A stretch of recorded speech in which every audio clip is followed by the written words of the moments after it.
pagtapos niyong tingnan. Ma'am and sir, yan po ang bagtik. Isa po yan sa pinaka-importanteng produkto ng tribe. Yan po ay dagta ng punong almasiga. So sa una, sticky liquid lang po yan. But after a week or months po, it will turn solid. Kapag matigas na, it's the best time para i-harvest po yung bagtik. So yan din po ang main ingredient sa paggawa ng fiberglass, varnish, nail polish, and paints na rin po. Bakit? Sa mountain, ito naman po ang kanilang native backpack. So, ginagamit po nila ito para buhatin ang kanilang mga produkto katulad po ng bagtik. They just put the product here. Pag puno na, tinatarian po nila katulad nito para yung mga produkto po nila hindi mahulog. So, when if it's heavy or kapag mabigat na, aside from shoulder strap, may head support po sila to carry more weight po iyan. Okay, then back in the mountain naman po ang tribe. They love music din. Meron silang sariling mga musical instrument. Sila pa ay meron native drum. They call that gimbal. Gawa po yan sa kahoy na inukit nila. On top, they cover it with animal skin. Sila ay meron ding agong or gong. The bigger one, those smaller ones are sana. They're going to play those instruments together and they call the set basal.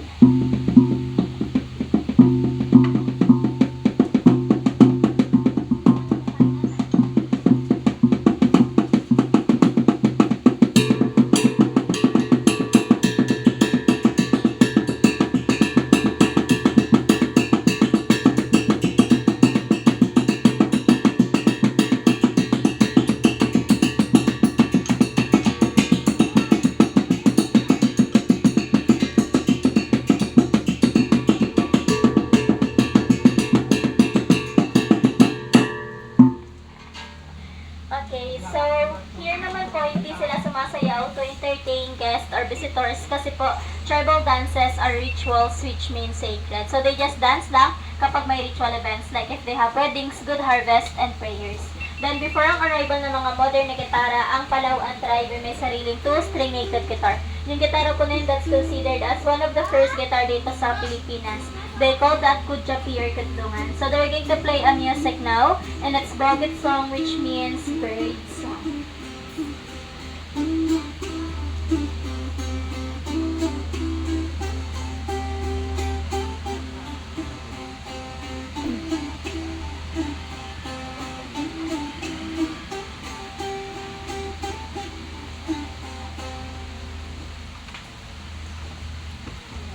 Okay, then meron din po yan silang aruding. Ang aruding naman po ay gawa sa piece ng palm tree, then they put beeswax to adjust the sounds. Piniplay po nila yan using the vibration of their mouth po. So, gamit yung bibig nila.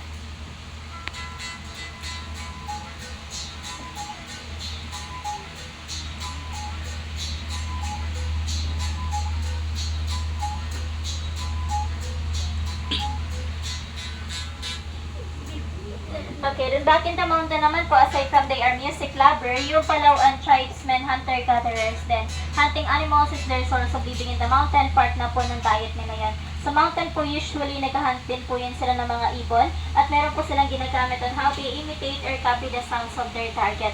Meron silang small piece ng bamboo para po siyang whistle. Kapag ginagamit po nila yan, nagagaya po nila yung sounds ng mga ibon.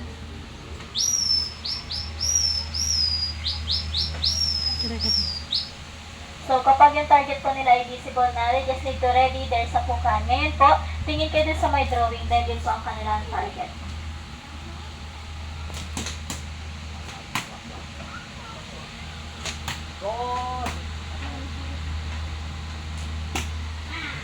Okay, so according po sa kanila, they can hit farther than that. So kapag maghahunt naman po sila ng malalaking hayop, sila po ay naglalagay ng lason sa dulo po ng kanilang mga bala. Yung mga lason ay nanggagaling din po sa halaman. Isa sa mga ingredients ng kanilang lason ay nanggagaling po sa halaman na to. They call this plant pita. Pinapalitan po nila yung dagta nito, ihalo pa po nila sa ibang halaman, nalutuin po nila sa mahinang apoy to make the poison effective. Yung kanilang poison po ay powerful. Kapag gumamit sila ng bala na may poison, yung kanilang target po ay mamamatay after a few minutes lang. Pero safe nila nakakain yung karne, hinuhugasan na po yun ng running water at niluluto. Kapag aksidente naman po nila tinamaan ng tao, kahit sino, kahit kayo or sila, say goodbye na lang tayo. Wala pong antidote sa poison na ginagawa ng tribe hanggang ngayon po. So here naman, we are not allowing them to shoot animals anymore. May donation box po kami dito. Mamaya buksan po yan. May food allowance po sila. Ginagamit po iyon pang bili po ng needs and wants nila sa market. Okay, so ngayon po, somebody will show to you naman kung paano po sila gumawa ng apoy. Ang process po ay tinatawag na santikan. Ang ibig sabihin po ng to strike or friction.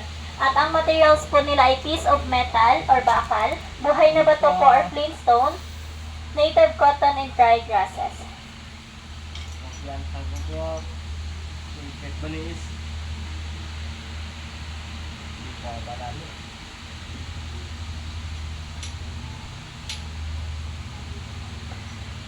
Okay, so kapag visible na po ang usok, kailangan niya lang pong i-transfer yan sa dry gas at iihipan niya hanggang makagawa po ng mas malaking apoy.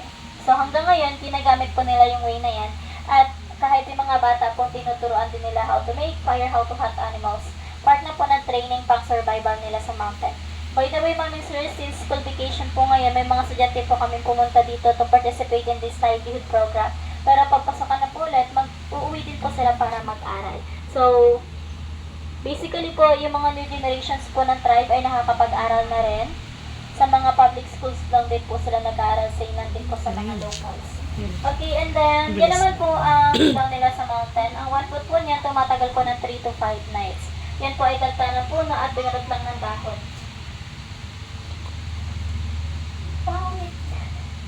Okay, so naniniwala rin po sa nausok nito ay nakakapagtawid po ng bad spirit at bad lucks. Nakakagamot po ito ng sakit ng ulo, sakit ng tiyan, pang-aromatherapy at insect repellent po nila. So, amoy nyo rin po yung usok ng kanilang ilaw. Mabango po ito, amoy insenso po siya. Amoy mo, bebe. Pawid? Amoy. Na, Para matanggal yung sakit sa ulo. Okay, so yun lang din po for our cultural sharing. Sa likod po may mga information pa kami. If you want to donate kami po, may donation box dito. And then kung coffee lover po kayo, may coffee shop po dun sa garden there po. You can try and purchase the Sipit Coffee or Alamid po. Okay, I'll give you time to interact with the tribe. Pwede po kayo mag-take picture with them together their house and their alphabet. Meron din po yan silang alagang ahas dyan. You can hold them po if you want to. And also, ma'am, sir, after we po mag-take picture, diretso na po tayo pababa sa garden. If you want to purchase their souvenir po, yung mga gawa nilang produkto doon yung sa souvenir shop sa baba, makikita. Okay, so picture na po kayo, just group by group na lang po.